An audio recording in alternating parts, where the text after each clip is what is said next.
Hey guys, welcome to Dr. B Q&A number 2. We're going to talk a little bit about supporting our loved ones through depression. So stay tuned.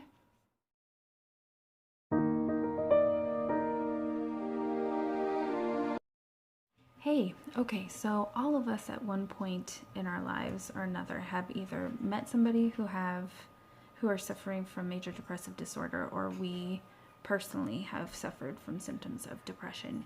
And so I'm going to just take a couple minutes here and lay out a couple steps that I think there's 4 steps that we can do to support our loved ones through depression. Number 1, I'd like to say that depression is a very real condition. It's a very serious condition. It's treatable as something that we can work with, and through coping skills and appropriate education and meeting with a professional, it's something that can be overcome, and you can return to functioning appropriately and in your daily life, and your loved one can as well. But it isn't something to be taken lightly. And I know that in our culture, there tends to be a little bit of downplaying in the symptoms of depression. And sometimes those who are suffering from depression seem to feel like what they're feeling isn't real, or that it doesn't matter.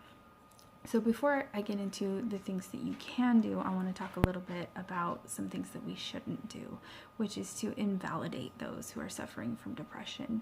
The last thing that they want to hear is that what they're feeling is not important, not serious, that they should just buck up and try again, put a smile on their face, that they're just not thinking about things in a positive light.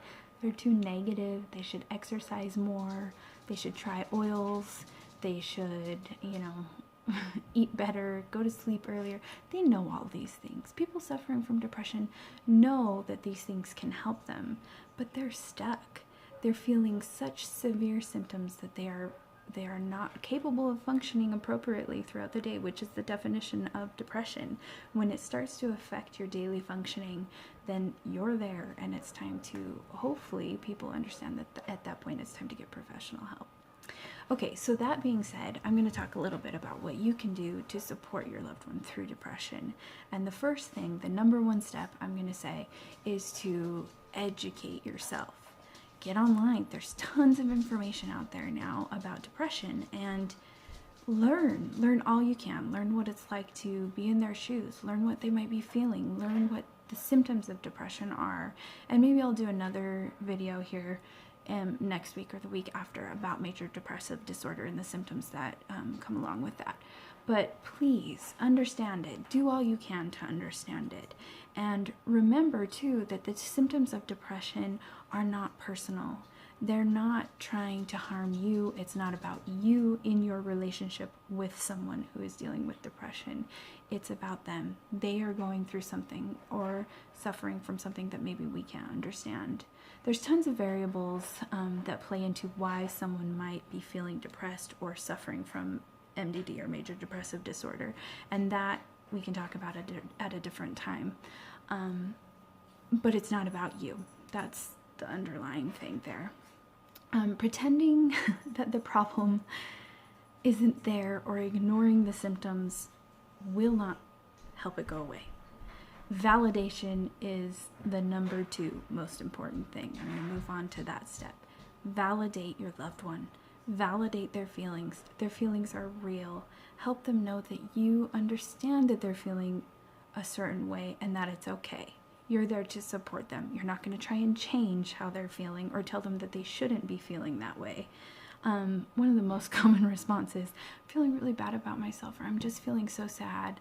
And somebody might say, well, you shouldn't feel sad. There's nothing in your life to feel sad about. Look at all the great things you have. That does not support someone who is suffering from depression at that point. What they need is validation. Wow, that must be really hard. What you're going through must be really difficult. I'd like to be here with you while you go on this journey, or I'd like to be here to support you. How can I do that?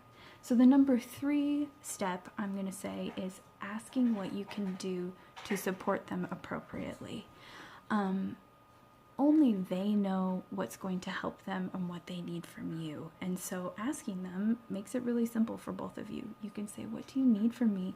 I really want to support you while you're going through this. So please tell me what I can do to do that, what I can do to support you appropriately.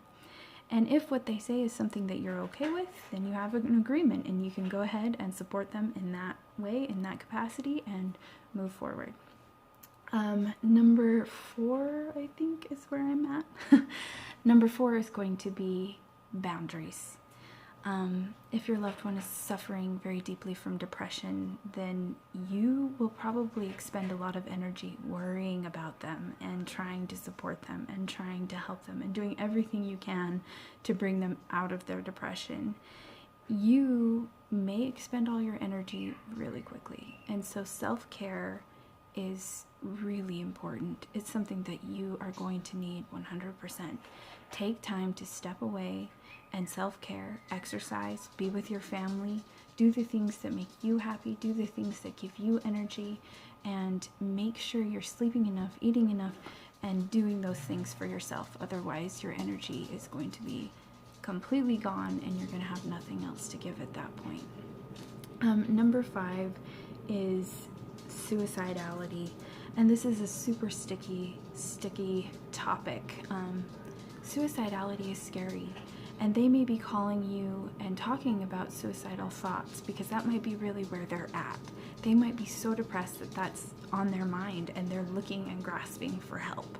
And if that's the case, then the best thing you can do is call help. 911 is probably the best thing you can do if you think that they are seriously at risk of hurting themselves or hurting someone else. At that point, hang up with them and dial 911 and have them checked out. Or you can take them to the hospital as well. That's something that you can do. That is very helpful. But suicidality is not anything to mess around with. If somebody calls you and they're threatening to harm themselves, that can take everything out of you. If you care about this person, that can be really, really scary. And so they need to know up front when they call you and they're stating this, that your next action is to call for professional help. 911 and then a therapist would be number 2 if it's a spouse or somebody who's very close to you. If it's a friend, then suggest calling for professional help through a therapist, a psychologist, etc. But at that point, there needs to be some professional intervention. Okay, that wraps up my last segment of depression, supporting those going through depression, and hopefully I answered all of your questions. If you have any further ones, please go ahead and ask them below this video, or you can send me an email, either on Facebook or through YouTube. I'd be happy to answer any further questions that you might have. Thanks so much for your support, and please let me know if there's anything I can do. Take care. Bye.